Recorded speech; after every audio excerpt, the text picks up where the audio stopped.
Okay, let's begin. First of all, I want to say I'm absolutely thrilled that you guys are here to join me in this little project, this experiment, coffee conversation around the book, The Alabaster Girl, kind of a running commentary like behind the DVD movie. It's a behind-the-scenes commentary about why and what, and a deeper exploration of the themes here. And I can't think of a better group of guys to share this with. I've got Rich here, Jordan, Owen all the way from Australia, and I'm very happy to begin this conversation, and it's going to be long and it's going to be deep. So let's start right at the very beginning. Why did you write this book, your book, The Alabaster Girl? Okay, well, I've been wanting to write a book about my knowledge or my learnings with women for many years. I've been wanting to capture some of the moments and capture some of the things I've tried to understand. And as you guys know, I've done a lot of public speaking. I've done a lot of, coaching and seminars and stuff like that around that. But the book really is the whole knowledge, or the whole culmination of everything I've known in all my years to this point. And so I've been wanting to write this book for probably over 20 years. And I've been thinking about it for a long time. And there's pieces in this book that were written more than 10 years ago. There's some pieces that were written more than 10 years ago. So there's a long, drawn-out process. And it's something I wanted to say that I wish that I would have had when I was young. When I was 19, 20, trying to figure things out. And I was insecure and trying to, be interesting and be cool. And I had no answers. And so this is kind of my legacy back to myself, I guess you could say. Well, I've been wondering who the book was for, because I've heard you say that before, but it also seems like large parts of the book are written to a woman. Yeah. And also you mentioned that actually these are memories that you want to keep yourself when you're an old man. Yeah, it's kind of like what Casanova did when he got old. He wrote down his memories and so he could relive them. And it's kind of, I understand that a bit.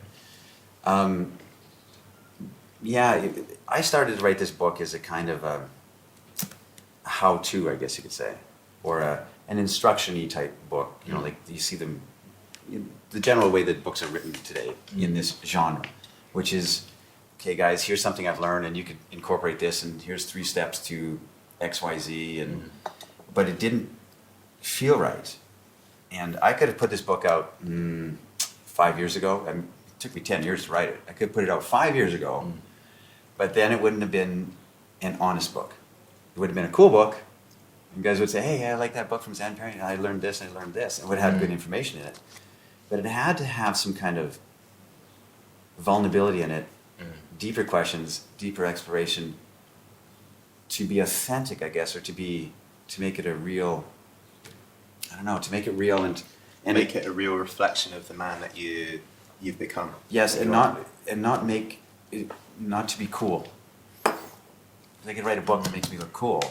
It says all the cool things and all the right answers and but there's more, in my mind, there's more mystery in this book and more questions in this book than there are answers. That's how I see it. So you said you've ended up with a book that has 3 different parts. Yeah. And it seems like some of it is instructional. Okay, in a way. Let me talk about that, the flow of this book. I said it took me 10 years to write it.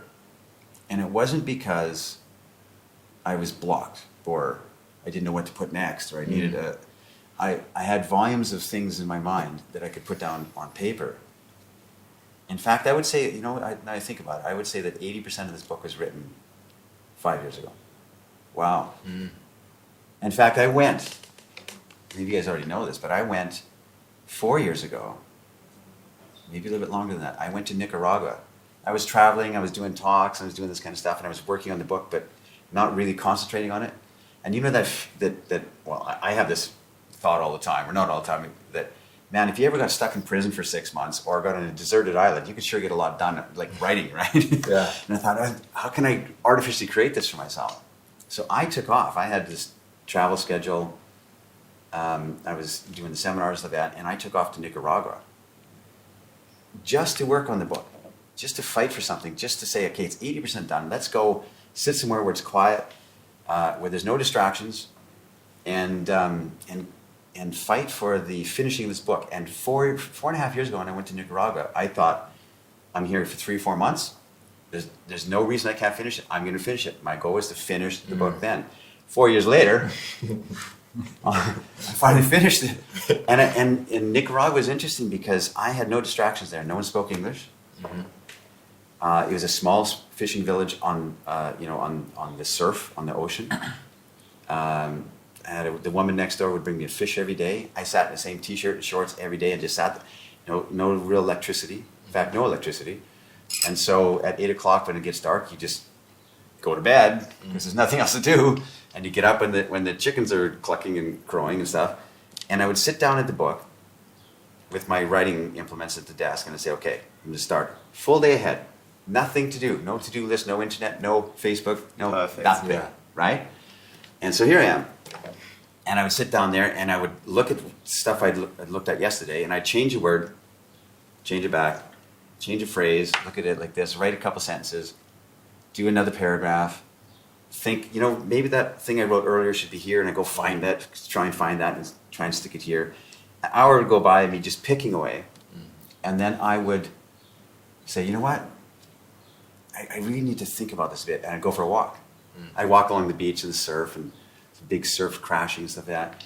And I would walk along thinking, and then I'd come back and I'd look at it again for a little bit, and I think, maybe I'm just tired, I need a nap. So I'd lay in a hammock and, just lay and read one of the books I found laying around there and lay in the hammock for a while and take a nap. And then I'd eat the fish, the lovely woman brought over with the beans and the rice. And then look at the book again, and then it'd get dark. And I'm not kidding when I say that I was not productive at all. Wow. On my deserted island, on my prison sentence. Yet you worked every day. Yet I looked at it every day. But more I wandered. More I wandered and looked at this. I learned Spanish, and from the people there, who were lovely people. I looked at the surf. I stared at it. I laid in my bed and I looked up at the geckos eating the moths. Just watched that and spoke a little Spanish and I thought, why am I not productive in my normal world? I distract myself. Yeah. Because I'm going to take a shower, and I got to get on Facebook, and Owen wants to go for a coffee, So there's a million distractions, but I didn't have any distractions there. And I said to myself, why am I not productive? And I was beating myself up. How come I can't finish this book there with no distractions? I'm inventing distractions. And I only realized recently, all these years later, that, and I was talking to somebody, Nicaragua, that sojourn there, that disappearance into the wilderness for me, my 40 days and 40 nights in the wilderness, was not, even though I thought it was not a time to finish the book. It was a time to reflect on the deeper questions of the book. And it's informed throughout. The Nicaraguan experience and the things I thought about then are informed in here. So it created some kind of a depth to it that I didn't have before. So that was the real purpose of it. And I sat in questions and I sat in confusion the whole time in Nicaragua. And lay in the hammock and thinking, how come I can't get this going? I can't get it. But it was a necessary part of it. And it's and when I came away from there, from that culture shock to Amsterdam, I went straight from 4 months of sitting and sweating, bugs crawling around, to Amsterdam, and I did a major seminar. And with 20 guys, we did a weekend intensive. So I would boom and boom, and my whole message changed because of Nicaragua. Yeah. It came to the That's what I'm wondering, because it's a bit off the topic of the book. How were you different in your seminar after 4.5 months in Nicaragua? It's where I came up Nicaragua and put in my head this phrase, which I've been saying ever since, which is, every great life has had in it a great renunciation. That arose from my thinking and anguish in Nicaragua. So I mean, the book was hard for me to write. It was the hardest thing I've ever done. And I have a lot of respect for people who are writers and can construct a book from beginning to end, because it's the forest for the trees. You can't see, I'm looking at this paragraph here, and I'm thinking, well, there's another paragraph I wrote that really should go next here, and I can't. You know, and sometimes I was working on a little iPad and what is my travels, you know, I'm like trying to scroll and find these pieces, and yeah, it was a hard thing to do. Structurally, content was not so hard, but structurally and the flow, and to go back to your question, Jordan, I originally started to write this as a book to my younger self, I guess you could say, to men. It was like say, you know what, this is what I've learned. And I toyed with all kinds of concepts like the conversation in the book, which ended up being between a man and a woman, could be between an older man and a younger man. And all the things I've learned, I'm 80 now and I'll teach. But the problem is that 80-year-old man came to his dating life at a different era. That doesn't apply to the young guy with Tinder and Facebook and everything all flowing around now. It doesn't work. So his advice is, go to church and meet your woman, and you know, it's simple, sonny, right? But it isn't simple, and it's complex these days. Much more complex than we've ever had in history, I would say. There's too many options, just like there's too many breakfast cereal options, right? So I wrestled with, you know, I didn't want to write a how-to book or a self-help book. So I wanted to write a kind of a metaphor, I guess you could say, and I did, and ended up that I realized I could write something more authentic if I'm saying it to women. If I wrote a book about women to women, that's presumptuous, but that's what I attempted to do, and so it ended up being. And I'll say this because I also abstracted it for myself. I removed it one step removed for myself because it's the guy on the train. And people say, well, you said in the book, this is a novel. And this is like the guy on the train said that. Gives me a little bit of a plausible guy. So I don't know why it had to be that, because it couldn't be just Zan Perrion speaking to women. Yeah. That didn't ring true in some way. It had to have this kind of a journey spirit to it.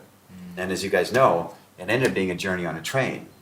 Why a train? Where does a train go? It's like, why is it an interview on a train as opposed to in a coffee shop? I don't know. It just had to be that way, and it evolved that way. And the train also is a captive audience for him. If he's sitting down for a 2-hour interview at a table like this, let's do the interview, but he's stuck on the train with a woman sitting across from him. He can't escape, and he says, you know what? So then he really has to explore. He doesn't have to. He can still say, which he does at the beginning, you do your interview. I got good answers. Let's go. I've been here before. And she said, I don't want that. I want to know the real, what you've never said before. What really is behind your thought process. What is the good and the bad behind there?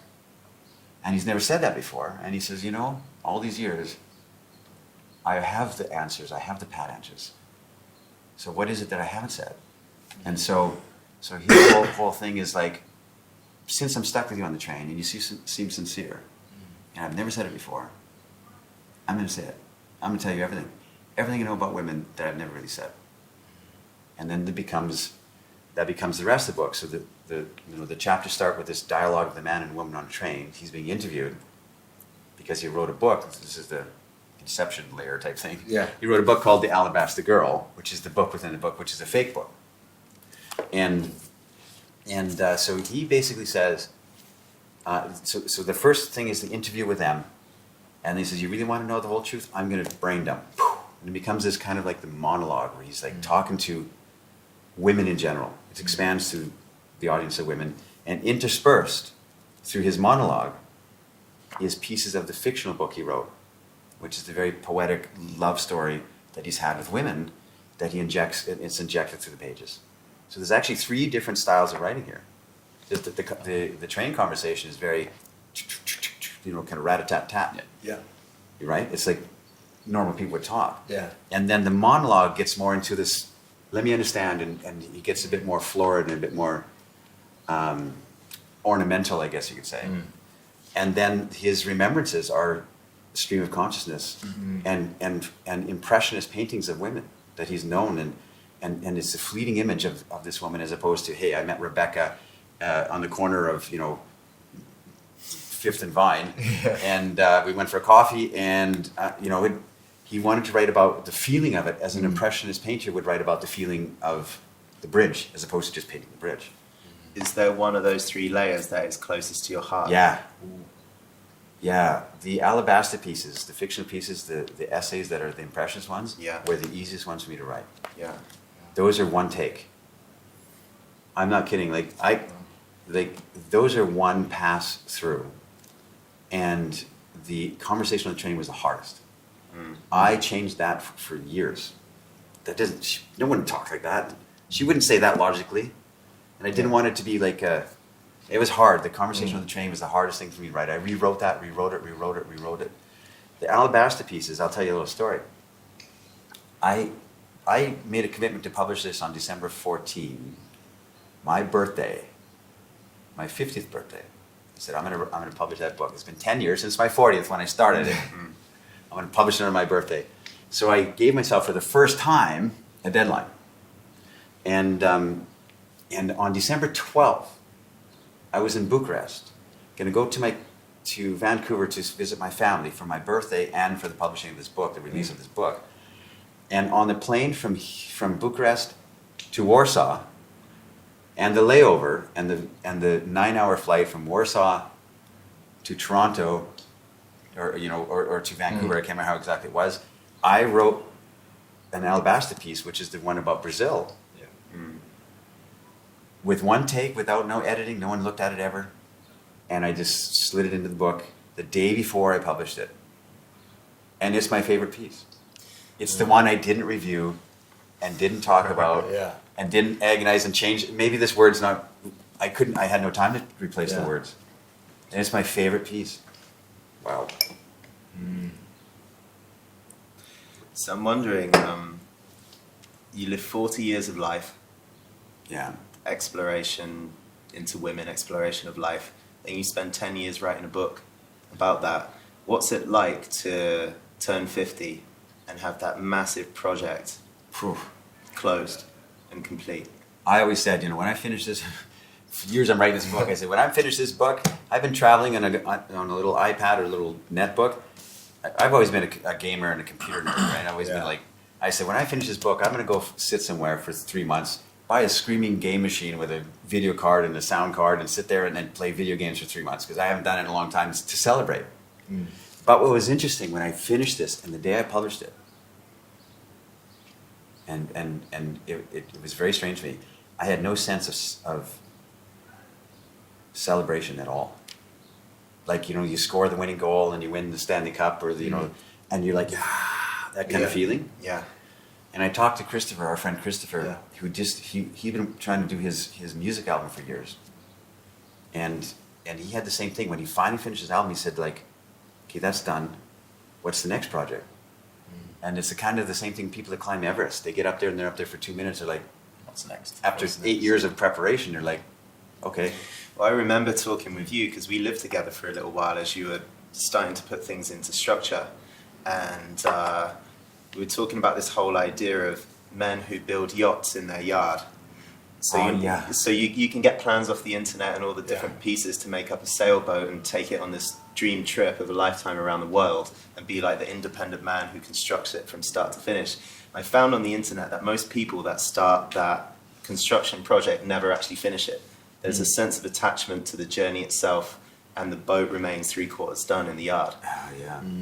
And where they finish the boat and then they have a heart attack and die. Yeah, right. Because it's just so. That was their purpose. The heart's been taken out. Yeah. Yeah, I know a guy exactly that. He built this boat. He had this plan to take it down to Costa Rica and stuff like that. Building it in, I think it was Vancouver. And when he finished it, he died. By hand. So you didn't die. Yeah, I didn't die. but I also had no sense of, like, intellectually, and on that level, I knew that I had accomplished what I set out to do. So I didn't have any bad feeling about it, and I had a great feeling that it was out there, and I got great responses from people, and those landed, like strong compliments, like, this really changed my life, so that it landed with me, but it never got a sense of, hey, I did something cool for these. I don't know, strange. A strange sense that I didn't go, yeah, I did it, even though I have a feeling. I can't describe it. It's really strange. It's strange that I have it here, but I'd never felt it here that I accomplished that. It's just kind of like, it's because I got kind of tired of it. It's like Picasso said, you never finish a painting, you walk away, right? And I could have keep editing this thing forever. Of course, And writing and adjusting and honestly, guys, that was a year ago I published this book. I haven't looked at it since. Except for today. yeah. I have not looked at this book at all. They want me to do an audiobook, like people write me say, an audiobook in your voice. I'm like, I can't read that book again. Like, I want to change this and this and this. No, I can't. I said that. Yeah. It's hard for me to do an audiobook. So you were working harder and harder and harder right until that final date where you sent it off and snuck the Brazil piece in at last minute. Yeah. Before we dive into the contents of the book a bit more deeply, is there anything now when you look back on it that you wish you had changed or that you feel like you missed? You know what's interesting? All the years I was writing this book, if you guys ever hung out with me at all, and you guys did, if you saw me just sitting around having a coffee conversation, which is great that we get to capture one of these things, we would have an idea, bounce an idea off of, and Owen would say something and say, hey, that's exactly right, because this, and I'm taking notes on napkins. I've been taking notes on napkins for years and years and years and years, and little pieces of paper and shredded paper, and then I worked it into my book too. And when I finished the book, I stopped taking notes. That was remarkable to me.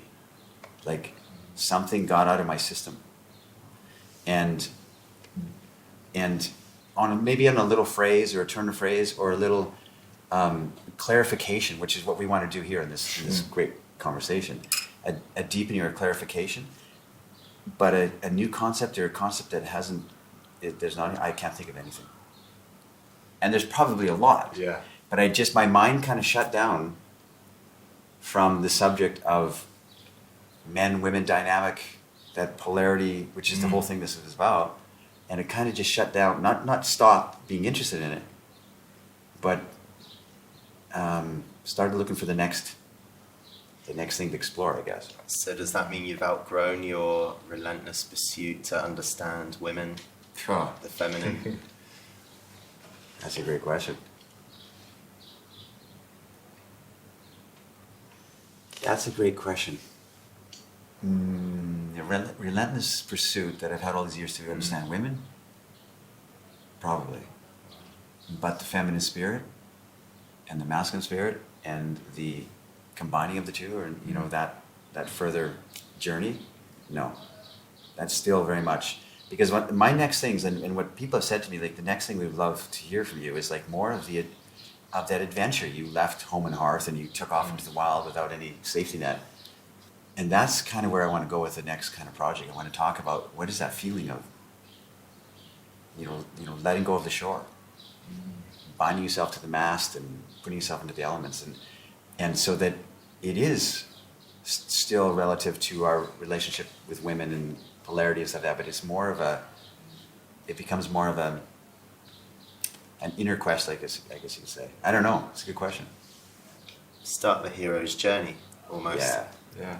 To get that courage to leave home shore, what that moment's like.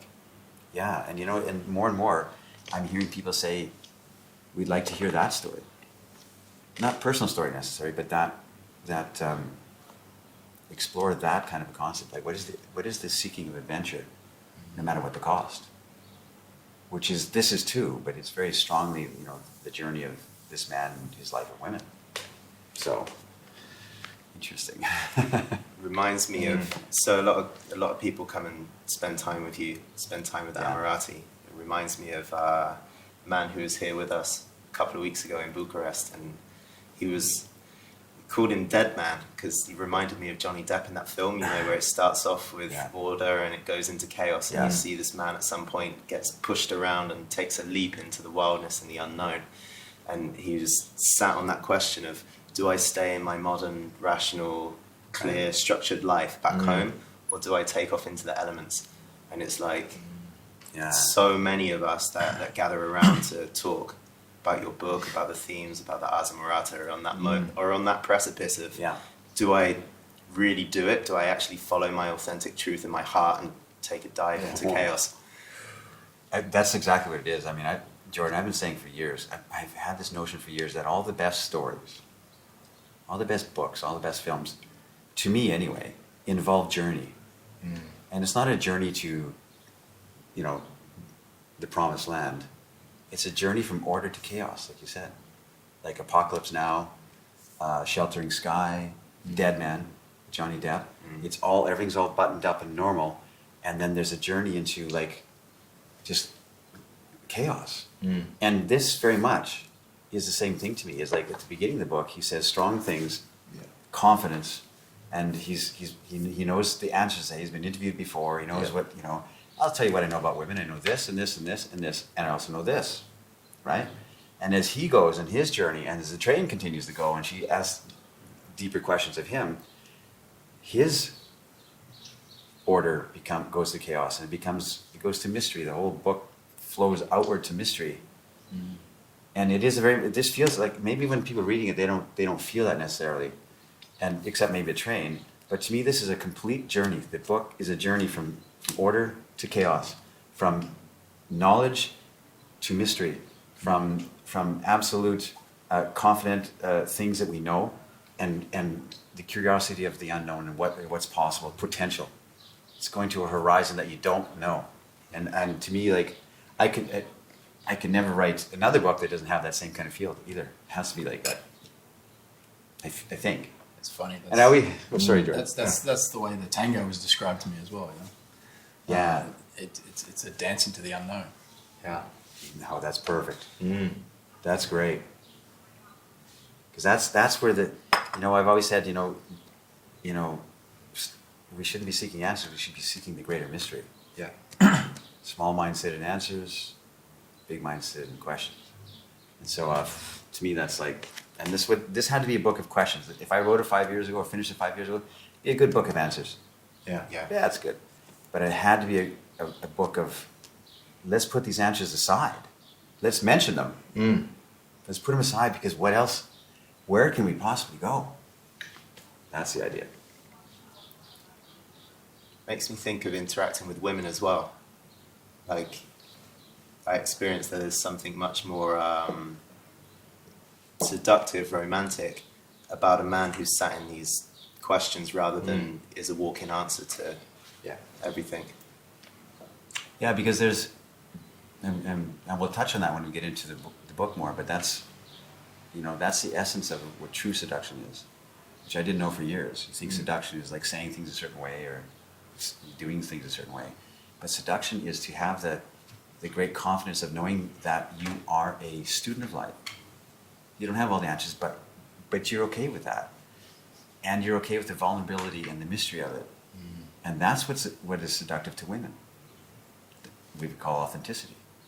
Your authenticity is your good and your bad all together and fully embraced. We try and hide our bad points but fully embrace and say, this is who I am, and I'm learning. And I can forgive myself everything because I am at least a student. I'm trying to learn. Yeah. Right? So before we go into the bigger questions, do you want to say something about the cover? Because I get, it's called The Alabaster Girl. Yes. There's a beautiful girl, adorned in white, smelling flowers. And the rest of the cover's kind of grey and stormy and it's has interesting. some darkness to it. It's interesting because this cover came together about 6 weeks before publication. Maybe 2 months. And my girlfriend Deanna and I were for a couple of years, we were discussing concepts, and maybe I didn't want to have it so obvious that there's a woman on the cover. You know, like a woman, like a romance novel or anything on it, or the shape of a woman, or too obvious, or a flame that's in the shape of a woman. You know what I mean? Yeah. Off a candle. Sure, yeah. I didn't want to have it so obvious, and I said I can't have a woman on the cover. It has to be some kind of abstract thing. So we toyed with the ideas of like a kind of a blue ribbon, just kind of like floating on a black background, so it doesn't really inform.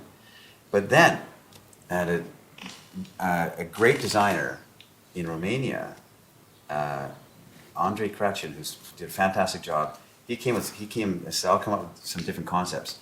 This is the number one concept, and he had 4 other ones, which were brilliant too.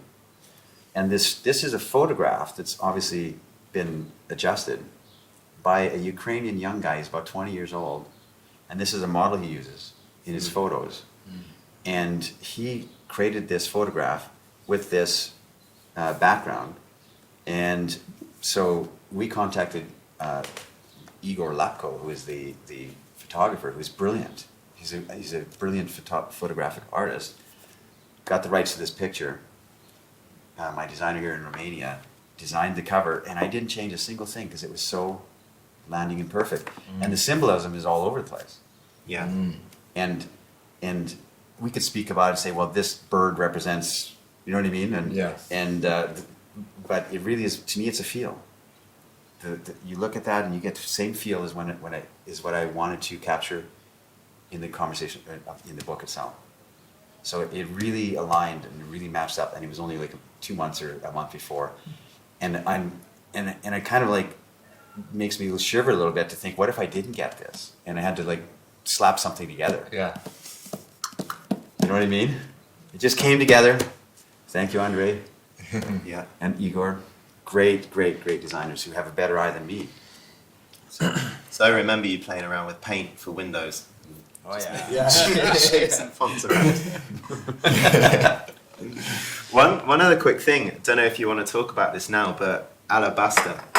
Like, why alabaster, and what is an alabaster girl? Is that something for you? Yeah, because it is a question that arises, because alabaster is a soft, malleable stone that it's like the woman with the alabaster box in the Bible, who was Mary Magdalene, who had oil in the alabaster box, and she washed the feet of Jesus, or anointed the feet of Jesus with the oil. The woman with the alabaster box, and that phrase had always been with me. And for some reason, I was sitting one time working on the book and trying to get this concept of this, because it isn't this. Because alabaster, the stone alabaster, can range anywhere from white to blue to kind of a dark charcoal color, but it's predominantly known as being a white color. So I did have some questions. Does this mean a white girl? No. Does it mean, what does it mean? And it means a woman that is firm, has a beautiful core, but is soft. Still has a softness around it. You know what I mean? Like the alabaster stone is translucent. If they make lampshades out of it, because a light shines through it. You can make a glass out of alabaster, and the Romans did that. It's a very old stone. It's not as hard as marble, but it's translucent, and it lets light through. And it's the same thing. So it's the alabaster girl, which also, which was a phrase that I years and years and years ago I came up with, matched that kind of concept of the spirit of the female ideal, I guess you could say. That's the sense I get from it. It's like the perfect image in a man's mind of that ideal woman that he yearns to experience, but just remains like slightly out of grasp. Yeah. And he might not know it. If you ask an average guy, listen, what's your ideal girl? She's got breasts like this and ass like this, and she looks good on my arm. That's why I'm getting rich and buying a yacht so I can have that on my arm. That's my ideal girl. I want a girl who looks good in bikini, right? But I'm convinced that underneath of it all, most guys are seeking something different. They want a different conversation with women. They want a girl that looks good in a bikini on their arm. Yeah, they want that. But they also want to have a woman that makes them, like the good word is yearn. Yearn for like inspiration, yearn for his personal truth, and really feel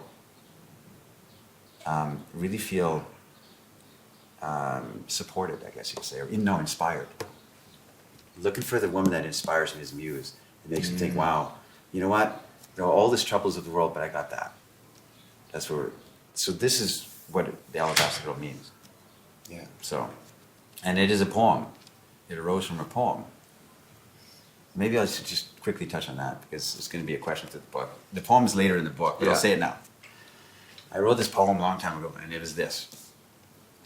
Man has only ever searched for three things in this world: the source of light, the perfect note, and alabaster girl.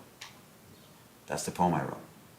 And what it means to me very quickly is mankind, us, the world, has always been trying to find three things in my mind. The source of light, which is, why are we here? Does God exist? Who created us? The Big Bang? Where is the point of origin? In other words, where does the light come from? Why is there something instead of nothing? The source of light. And now that we all, atheists, creationists, you name it, recognize that we are in fact here, the source of light, so the next thing is, what is the perfect note? Perfect musical note. What is the perfect balance of life to live a life of meaning and value? So the perfect note of the best rhythm to live a life that makes you full of joy and helps the poor, whatever. What is the best way to live that life? And the Alabaster Girl is our other half, our polarity that we need. So that's where the title came from. That's where the book came from. I imagine that those two other questions are about the light and the note are the kind that came up in Nicaragua. Before that. Wow. This poem was written over 10 years ago. Yeah. Yeah, to me it's like, it's a simple poem, but it's like, it represents, I guess, the kind of things that I'm trying to understand for myself, so it makes sense. We got all deep at the very beginning here. Yeah. Right. Sign things to come. Job done. Yeah. I think that's an episode. Yeah. Yeah, I think so too. That's good. Beautiful. Yeah. I want to find out more. I would like to know one more question I would have one more question on the renunciation. You had one renunciation before Nicaragua, yes?